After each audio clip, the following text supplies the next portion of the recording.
Hello friends, Shri शिवाय नमस्तुभ्यम। आजच्या blog सुरुवात झालेली आहे आणि सगळ्यात आधी मी बनवणार आहे नाश्ता। तर सगळे कामं करून झाले, किचन आवरून झालं। सकाळी उठल्यानंतर किचन आवरणं, पुसणं म्हणजे हे सगळे कामं झालेले आहे आणि मी बनवत आहे नाश्ता। नाश्त्यामध्ये मी काय करणार आहे तर आज बनवणार आहे रव्यापासून उपमा। तर खूप दिवस झाले होते, मुलांना पण आठवण आली होती, तर म्हटलं चला आज तिखट उपमा बनवायचा। आणि यांना आठवण आली होती पांढऱ्या उपमाची, पण मुलांना तो आवडत नाही दही घालून, म्हणून मग हळद घालून तिखट उपमा बनवलेला आहे। हळद म्हणजे पिवळा रंगाचा उपमा बनवलेला आहे, जसा आपण बनवतो ना सेम त्या पद्धतीने।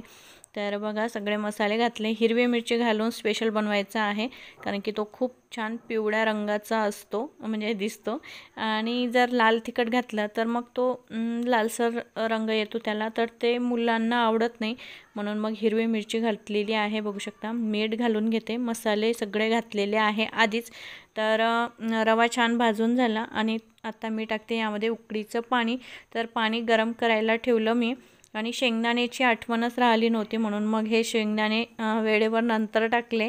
तर आता ते भाजल्या जातील त्यामध्ये, आणि काय हरकत। तर बघा उपमा बनवून तयार झालेला आहे। मी यामध्ये पाणी पण घालून घेतलं, आणि रव्याला पाणी जरा जास्तच लागतं, तर थोडं थोडं घालायचं, जेवढं लागलं तेवढं मी पाणी घातलेलं आहे। उकडीचं छान पाणी करून घेतलं होतं, आणि उपमा तयार झाला, एक वाफ येऊ दिली। तर आता मी सगळ्यांना नाश्ता देते आणि मी पण करते। चला, नवीन ब्लॉगला सुरुवात केलेली आहे, आणि पूजा करून झाली, नाश्ता पण बनवून झाला। आज बाहेर जेवायला जायचं आहे, म्हणजे आमंत्रण आलं तर तिकडे जेवायला जायचं आहे, म्हणून स्वयंपाकाला सुट्टी। आणि आज खूप आभाळ आलं, बघू शकता किती आभाळ आहे बाहेर। आणि मी जेवढ्याही घरात पायपुसण्या असतात ना, त्या सगळ्या भिजत घातल्या होत्या, धुतल्या, ड्राय केल्या, त्या वाळत घालते, पण ऊन नाही आहे जास्त, आणि पायपुसणी खूप जाड असते, तर ती वाळली पाहिजे लवकर। आणि चलो, ते टाकते सगळ्यात आधी बाहेर। बघा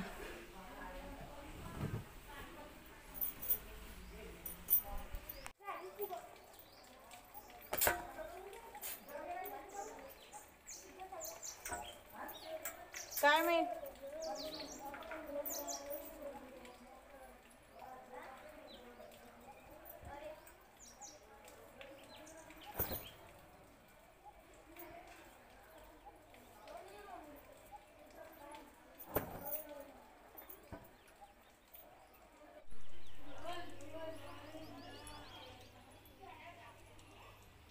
आधी साय खूप गोळा झाली तर ते फिरवून घेते, आणि साय फिरवून तूप पण तापवून घेते आज, कारण की जर मी सकाळी जर साय फिरवली ना, तर सकाळी साय तपवून घेते, आपलं सॉरी त्यावरचं जे लोणी निघतं ते तपवून घेते, कारण की मग रात्रभरासाठी ठेवायचं काहीच काम नाही।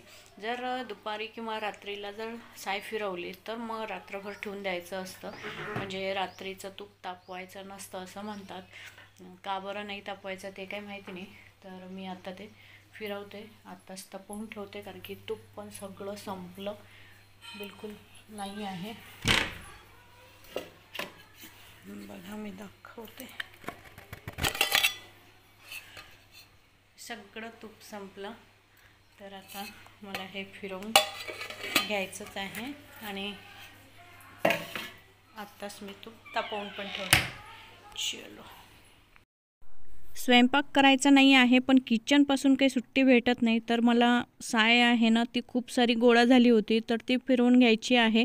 म्हटलं चला संध्याकाळी फिरवल्यापेक्षा आत्ताच आपण हे फिरवून घेऊ, कारण की स्वयंपाकाचा वेळ जो उरलेला आहे तो वेळ तर कशाला ना कशाला द्यायचाच आहे, कोणतं काम तरी करायचंच आहे।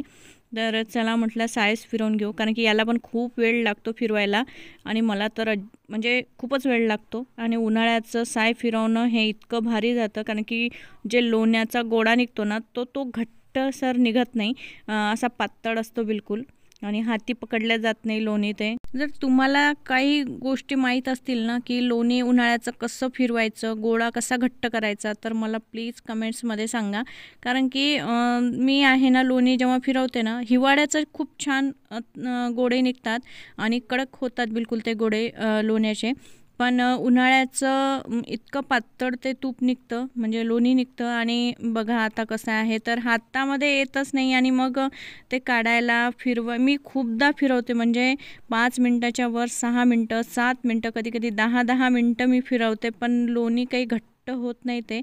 आणि बघा कसं पातळ आहे. तर यामध्ये अजूनही पाणी आहे, तरी मी ते तसंच काढलं आणि गोळा काही बनत नव्हता. दोन्ही हाताला पण चिटकत होतं. आणि म्हणजे तूप उन्हाळ्याचं खरंच काढणं खूप भारी जातं. मला तरी खूपच जातं. तुम्ही तरी यावर काहीतरी टिप्स सांगा. मी तरी त्यामध्ये बर्फ टाकला, म्हटलं बर्फाने थंड होईल, किंवा अजून काही थंड पाणी वापरलं, पण ते काही नाही, घट्ट होतच नव्हतं, नावच नव्हतं घेत घट्ट व्हायचं.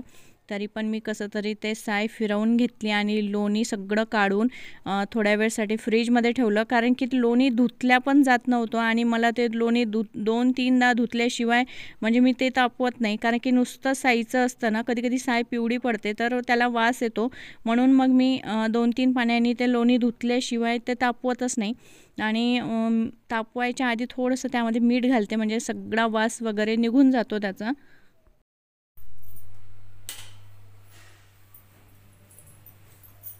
चलो, माझी तयारी झाली करून. आणि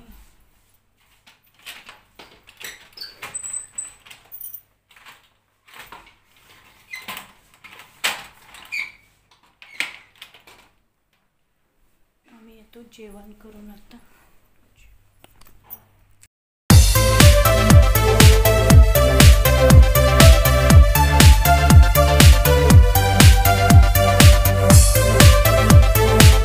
आणि मी आलेली आहे मार्केटमध्ये, कारण की मला सामान पण घ्यायचं होतं, काही मिक्सरचं भांडं दुरुस्त करायला टाकलं होतं, ते पण आणायचं होतं.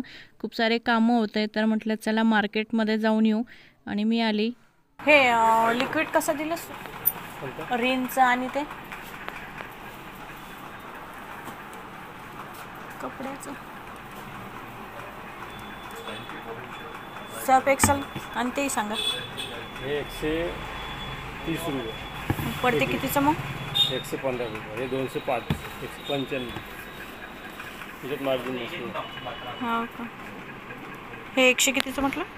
30. 130 आहे, 120 रुपये. हां, हे देऊन दे.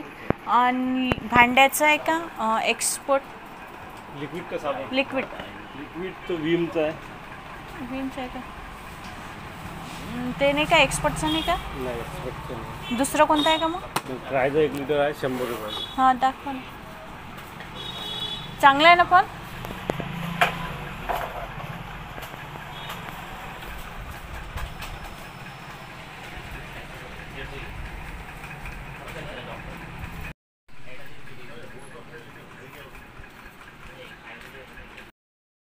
तर मी आली मार्केटमधून घरी, तर मुलांना लागली होती भूक. तर बघा हर्षने काय बनवलं.